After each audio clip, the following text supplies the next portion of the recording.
Winter has made this forest into a mineral landscape.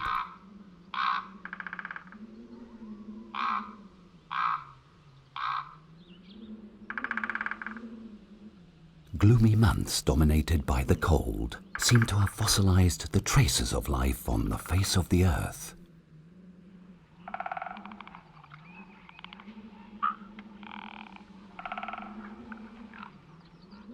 It is a hard time for everyone, and definitely a cruel one for the weakest.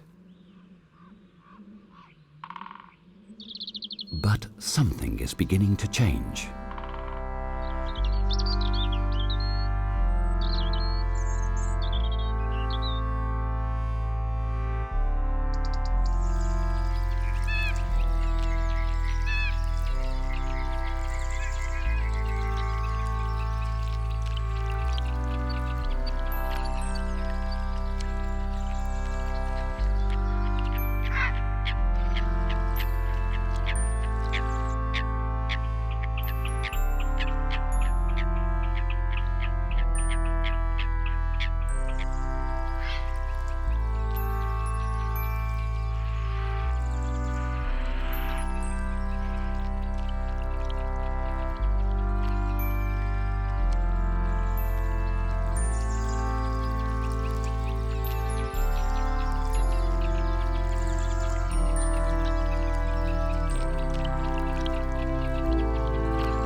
Although the frosts and mists persist, an amazing transformation is being set in motion due to the light of the lengthening days.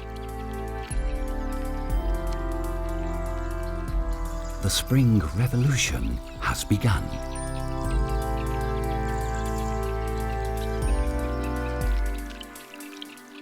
Spring, the return of life.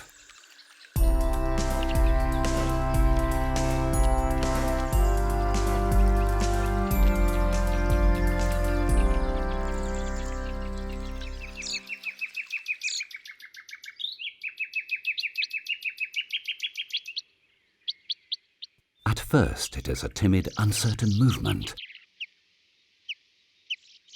gliding in through a still bare forest.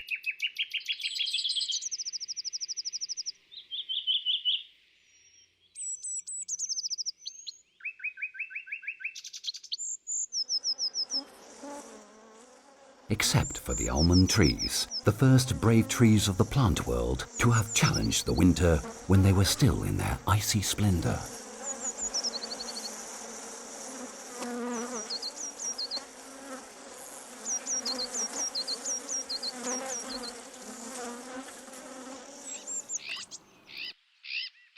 The plants and animals seem to be waiting for the other great ally in this uprising of life against winter.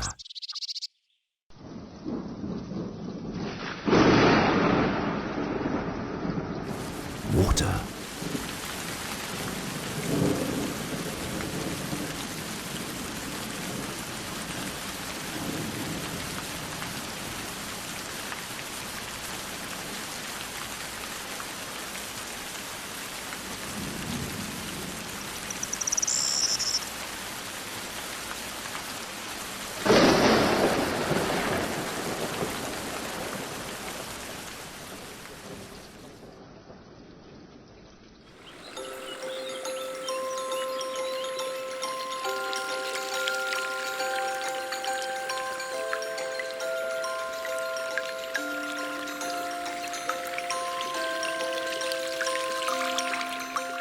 The melting of the mountain tops joins together with the rain to bring the music of life to the streams and gullies of this Mediterranean forest, which is about to start a new cycle consisting of infinite shapes.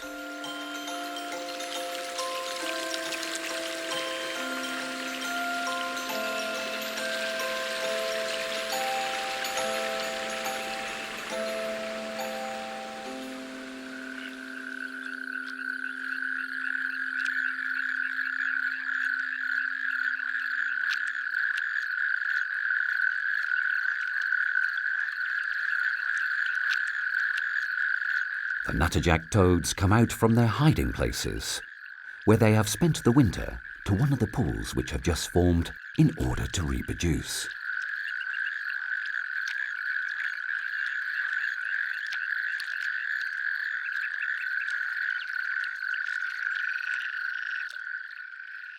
Despite his phlegmatic attitude, the red mark sported by the male betrays what is now his only goal, that of finding a mate.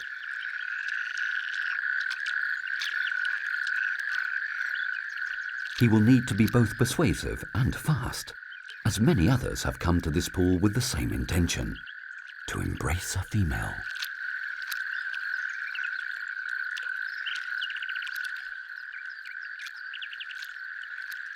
The male may spend the whole night perched on the back of the female, which has accepted him as a father. This pair is lucky that no other excited companion is bothering them, especially her, because on occasions several males pounce onto the same female and sometimes drown her.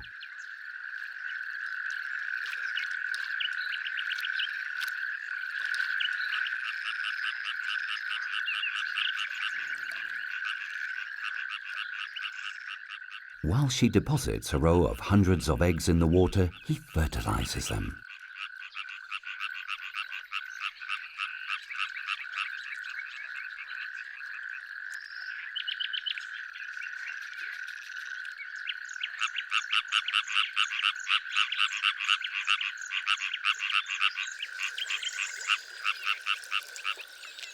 The viperine snakes also like water and embracing each other passionately.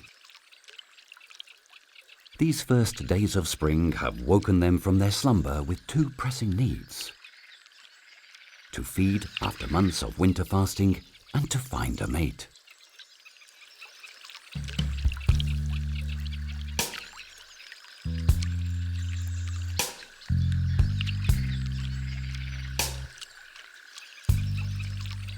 They will find both things in the watercourses which run through the forest.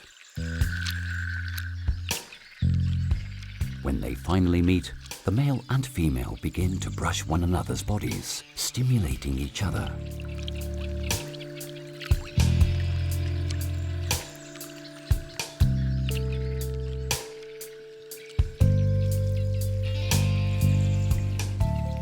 These snakes do not have fangs or venom, so the lines which run along their bodies and the triangular shape of their heads are their form of defense.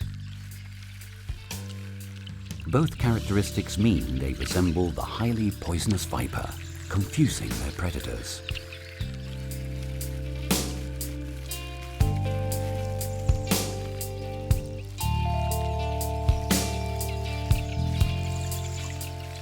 The courtship of the viperine snakes ends with their bodies tightly intertwined.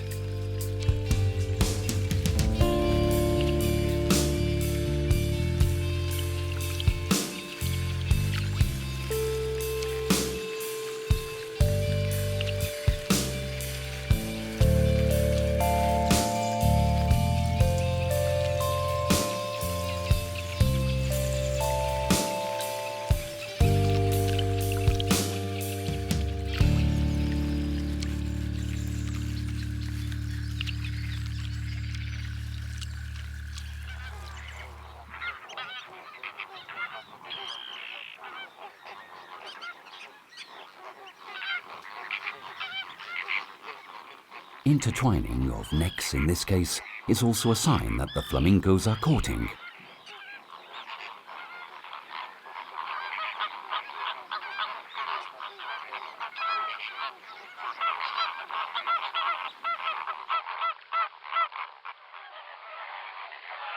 As is the changing colour of their plumage, which takes on an intense pink shade during these days.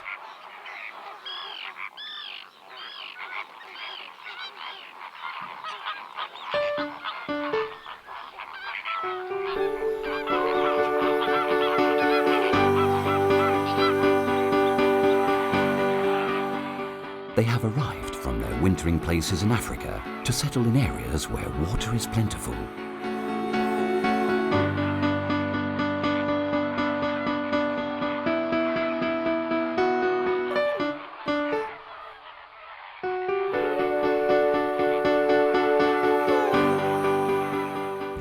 find food, a mate, and a place to build their volcano-shaped nests with mud and straw.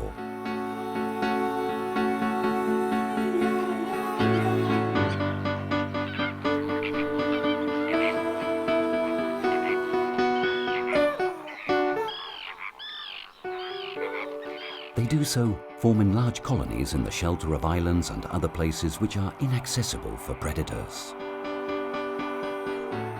The considerable height of these mud protuberances protects the eggs from possible rises in the level of the water.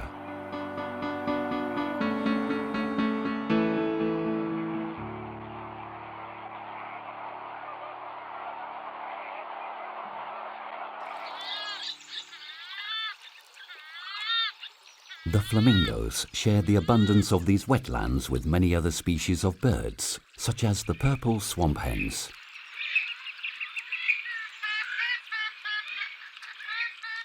Their whole appearance reminds us of their distant ancestors, the dinosaurs.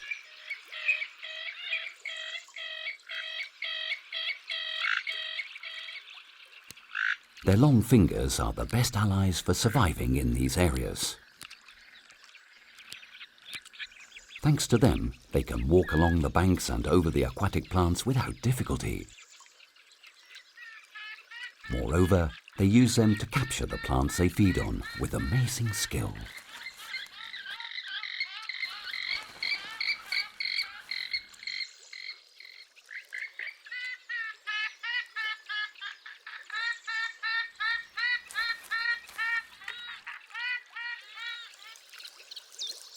Water is also a tool which plays a part in the love life of the common chiffchaff. The male, which has fiercely defended this territory, strives to convince his possible mate by boasting of his fine appearance and his voice. But he does not want to leave anything to chance, so he sets out to capture the mosquitoes, larvae, and other insects which abound near the stream. They will be a succulent love gift for his mate.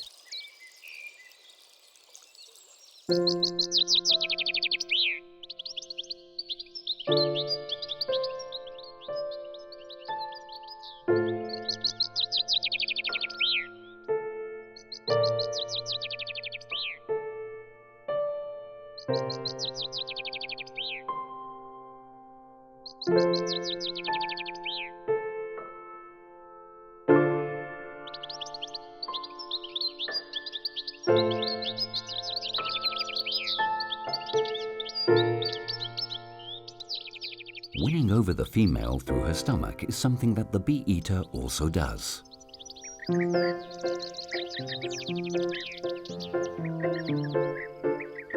The abundance of these presents finally convinces the female that she has a good hunter before her, and therefore a suitable candidate for fatherhood.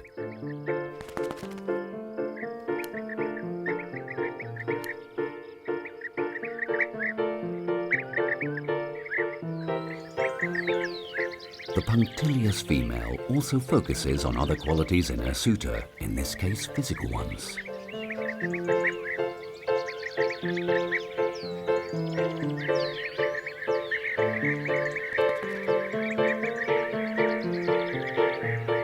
She must find it impossible to resist the intensity acquired during the mating season by the varied colours which adorn the plumage of the male.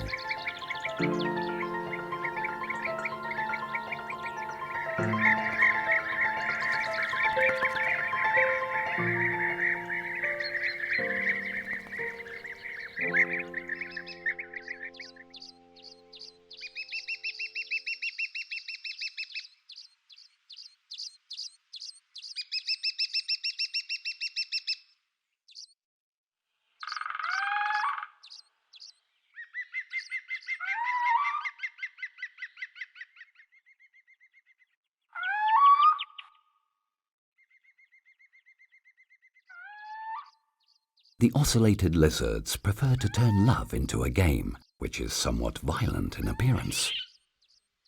But before thinking of love, they will still require several hours for the sun to warm their blood and activate their muscles.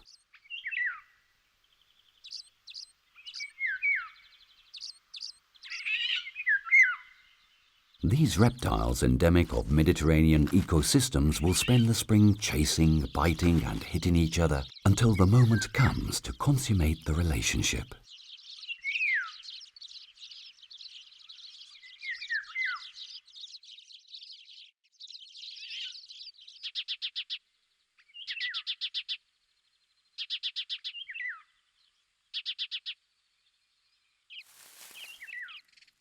When summer finally arrives, the female will look for a good hiding place to lay her eggs, leaving them to their fate.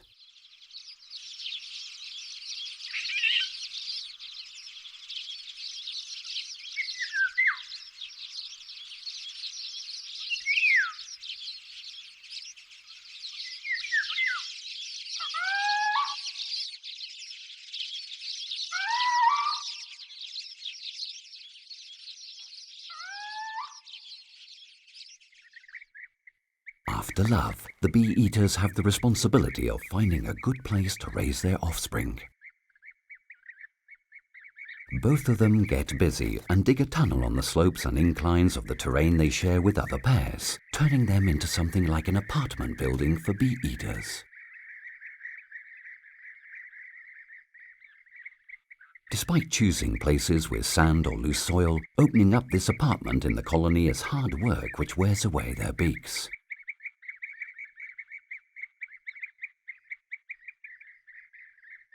However, in return, it guarantees them an ideal place to incubate and bring up the next generation of bee-eaters. These caves can reach 2 meters in depth, with a small chamber at the end where the chicks will be born and take refuge.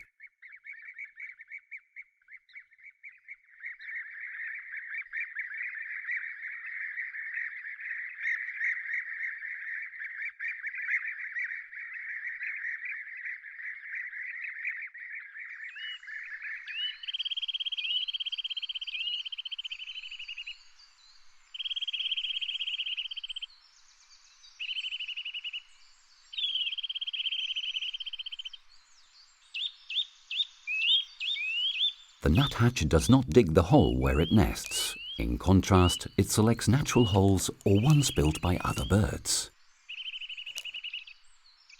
What it does do is add mud to the entrance of the chosen hole, limiting it to its smaller size. This prevents the entry of potential predators. Its strong legs and nails allow it to get through the trunks where it finds the food, even when upside down.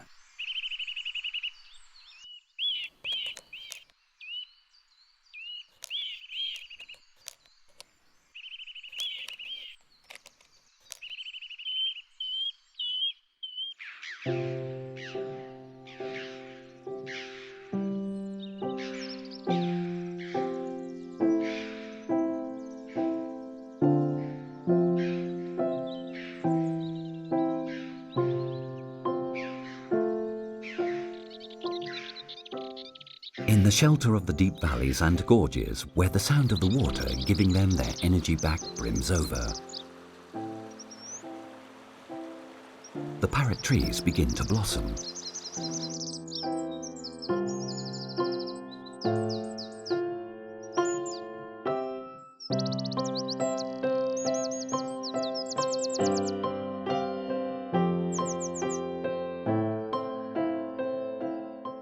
These trees come from a line of true fighters, as their ancestors thrived 30 million years ago.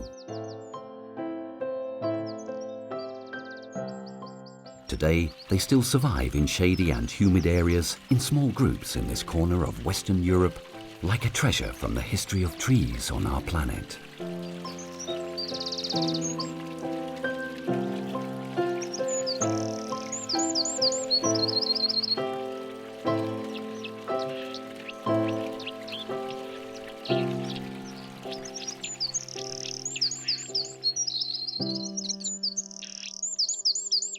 At their feet, a gust of wind, an unexpected movement of the mere heat of the sun, may produce another of the miracles that only spring is capable of bringing about.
The Pioneer broteri, one of the most beautiful flowers in this forest, provides a large amount of pollen for the multitude of insects which approach it, attracted by its bright colour and the promise of abundant food. As well as their large and comfortable crowns, they facilitate the landing of their essential partners in procreation.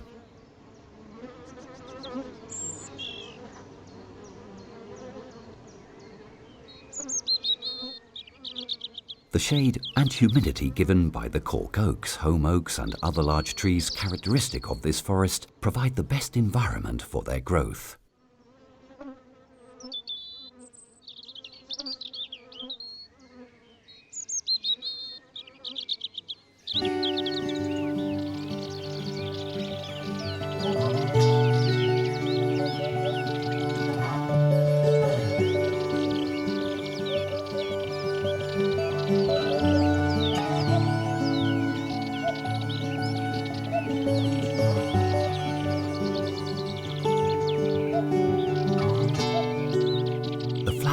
And young shoots brought by spring are a delicacy for the young rabbits which dare to venture outside the warren where they are born.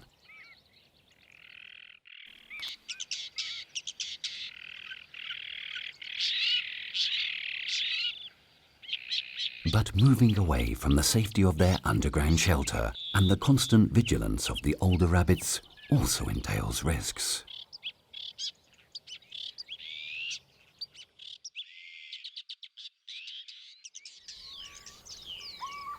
With the arrival of the evening, one of the largest predators in the forest will go out hunting.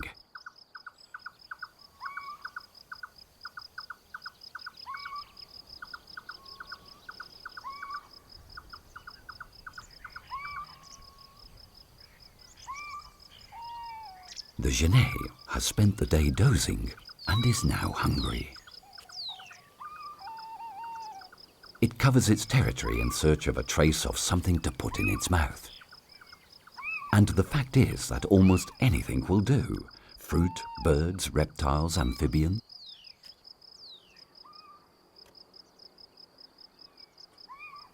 But a tender young rabbit is a dish which it will not allow to get away.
The genet again lives up to its reputation of being one of the most successful and unforgiving hunters in the forest. The spider does not need the agility nor the ultra-sensitive senses of this spotted cat. It makes use of its patience and the web it builds. Once the trap is laid, it only has to wait. The dragonfly's desperate attempts to escape are the very worst thing it can do. These vibrations run through the threads, telling the spider that its net has worked again. On this occasion it is not pressed by hunger, so it prefers to carefully pack it away and add it to its larder supplies.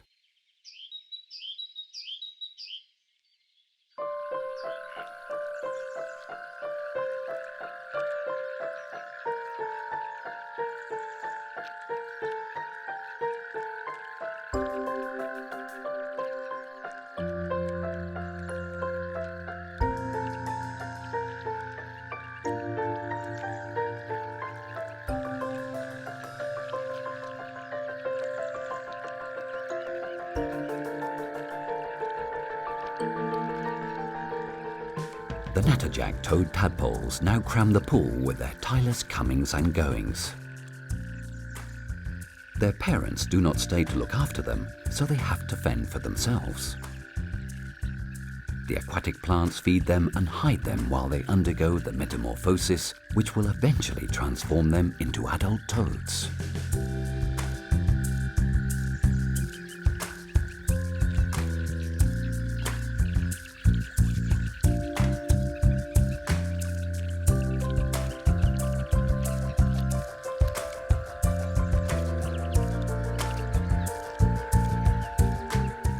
But very few of them will complete this fascinating transformation. Because the same pool which offers them everything they need becomes an irresistible lure for parents with hungry children.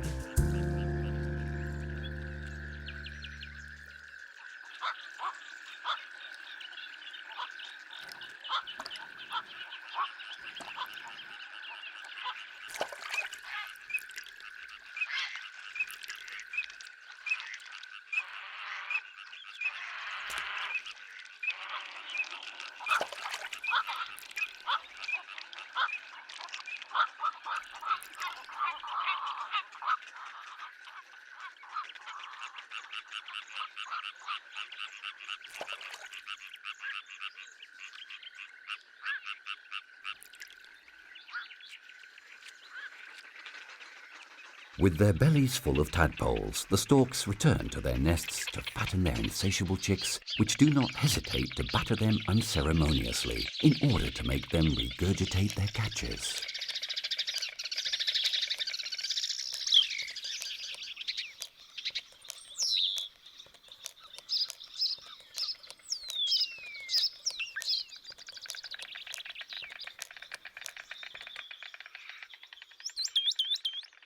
The storks are faithful to their mates and to the nest they have built together, which they repair as soon as they arrive from their wintering places.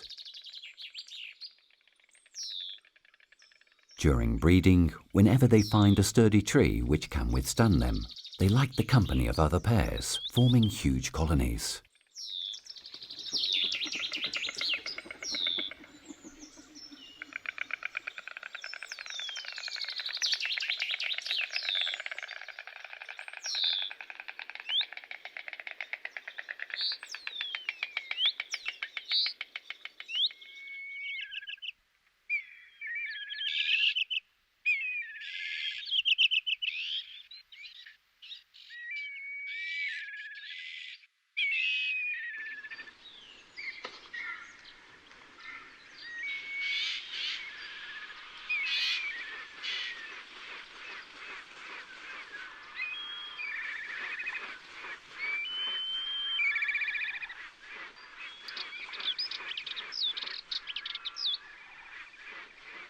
Black vultures, in contrast, are more inclined to solitude when raising their single chicks. These proud scavengers look for strong trees in open areas and some distance away from other pairs, to build a large nest which they will use throughout the year, not only during the season when the chicks are raised.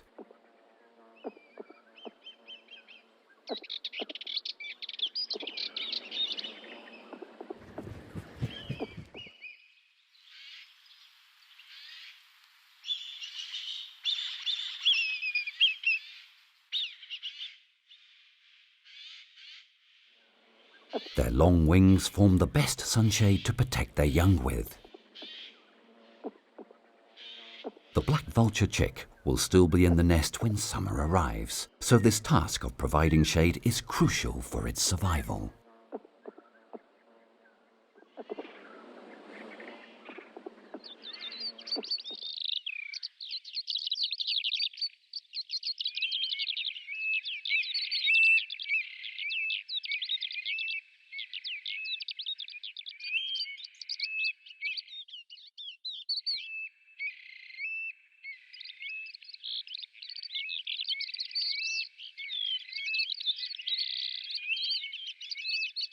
As far as its nest is concerned, the elusive bittern is the very opposite of the great builders such as the black vulture and the stork.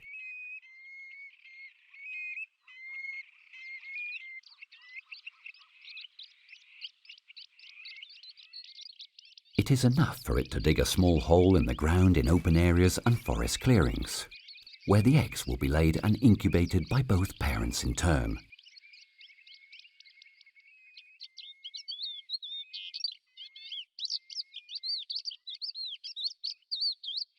They will not actually use it very much. Within hours of being born, the chicks will flee the nest, entrusting their survival to the care of their parents and the capacity of their plumage to merge them into the environment.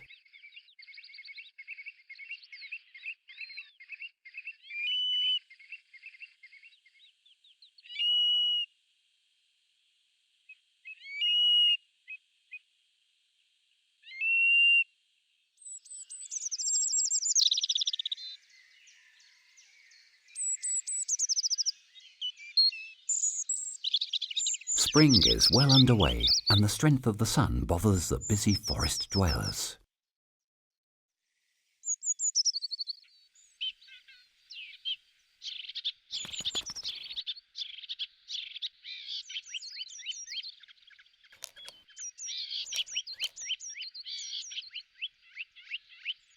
It is fortunate that there is always a place to go and take a well-deserved break.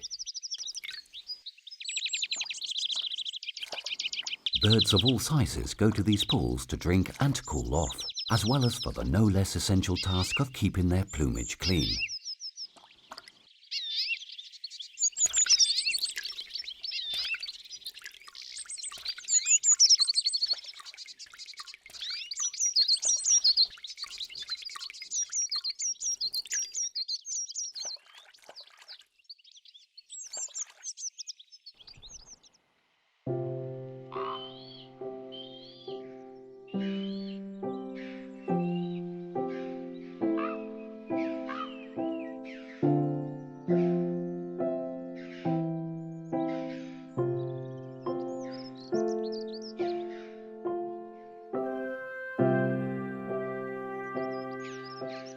While the heat announces the imminent arrival of summer in the valleys, the spring revolution still takes refuge on the heights.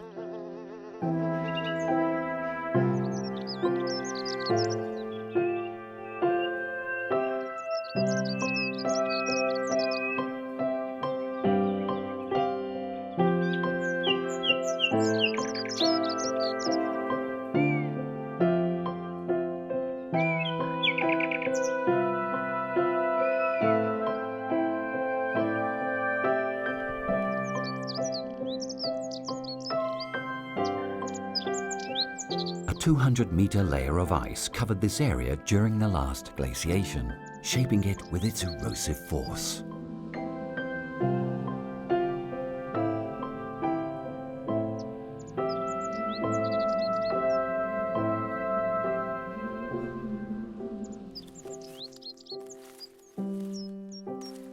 Today, it is the territory of the scrubland cricket and singular plants which existed long before the ice covered this gully.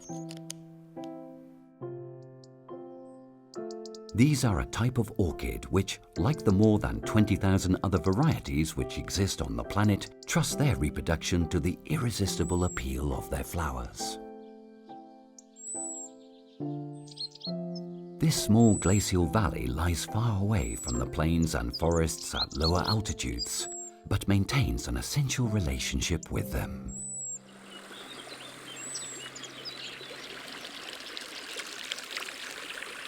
Throughout the winter, it becomes a snow collector which, during spring, sends the thawed water to feed the rivers and streams which sustain life below.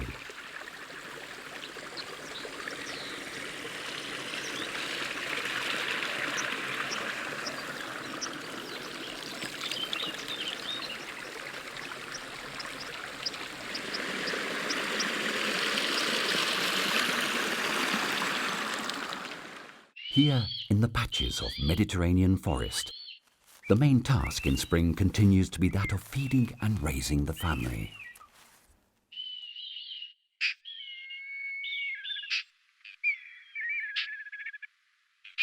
Two red kites seem very happy after finding a dead rabbit.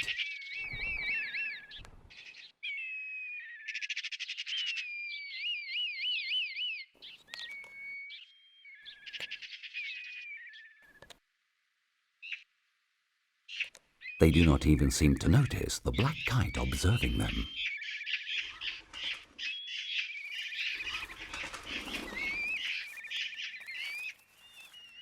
They are bigger and stronger, and there are two of them, so why worry?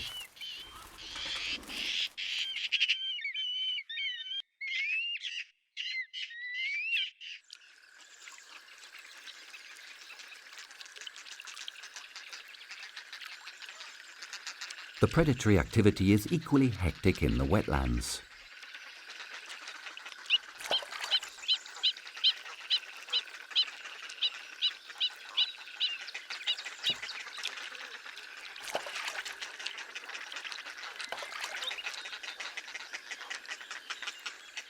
Spring is reflected in the abundance and effortlessness of the captures.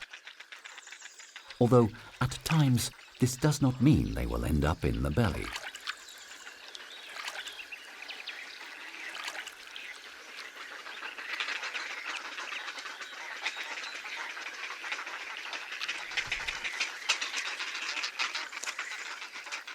After all, it may be more profitable to approach others more skilled in the art of fishing.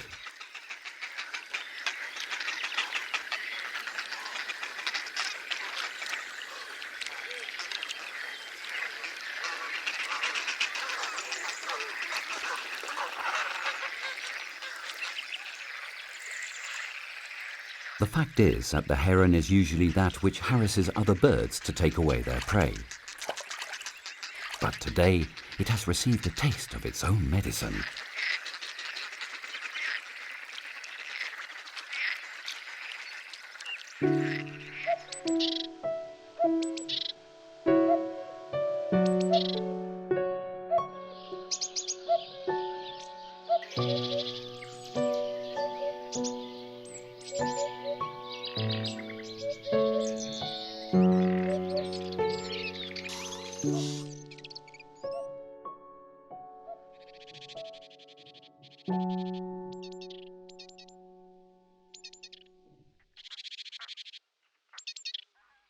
The young of the cuckoo rollers certainly do not complain about having to eat the same thing all the time. These birds come from the southern Sahara to nest in the holes they find in the trees.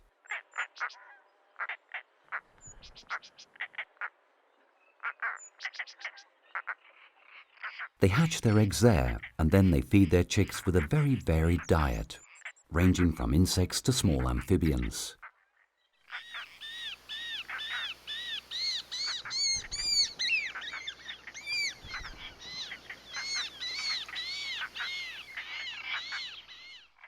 Monotony is certainly banished from the table of the rattles.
In the homes of these green woodpeckers, a momentous moment is about to occur.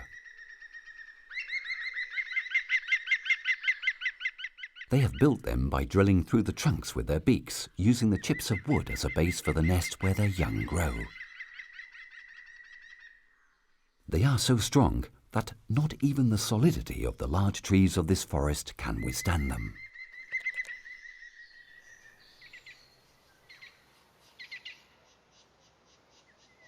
They are extremely elusive too. The slightest strange event immediately puts them on alert, sending them into hiding. Today, their offspring are giving them a particular reason to be nervous.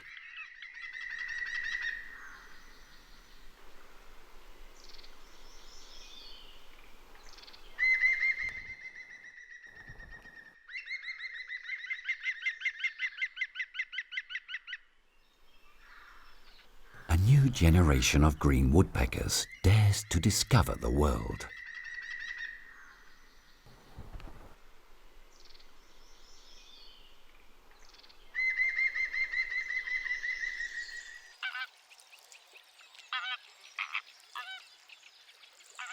A certain anxiety can also be perceived in the shapeless grey mass made up of the young flamingos. After they hatch, the chicks form large groups, watched over by a small number of adults.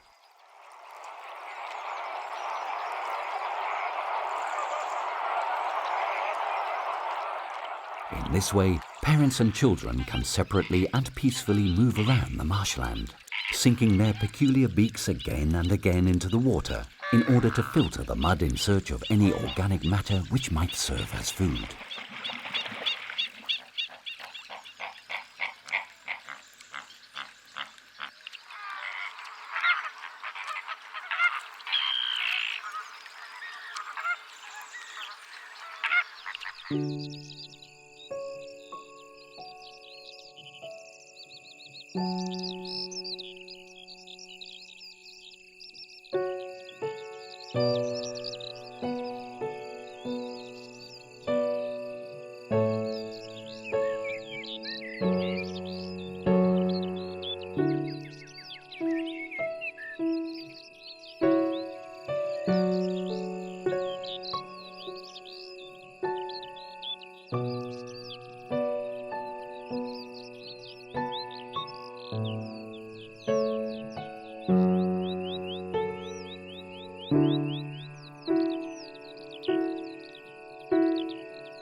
In the home of the black vulture, there is still time for the big moment of the young to arrive. In the meantime, the baby vulture flutters its wings again and again in order to develop the muscles, allowing it to take to the skies for the first time.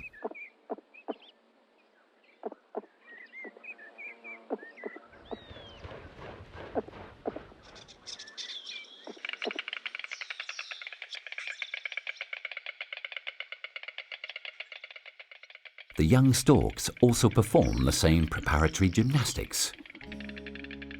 When they finally manage to fly, they will not leave the nest where they were born and raised.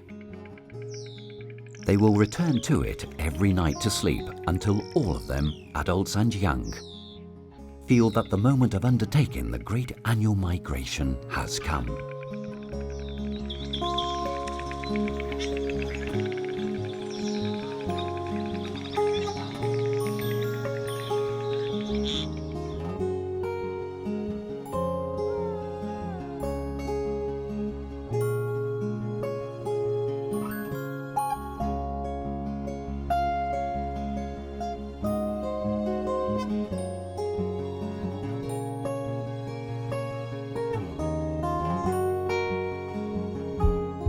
Like them, young of all the species feel the need to be free, to take the reins of their own existence.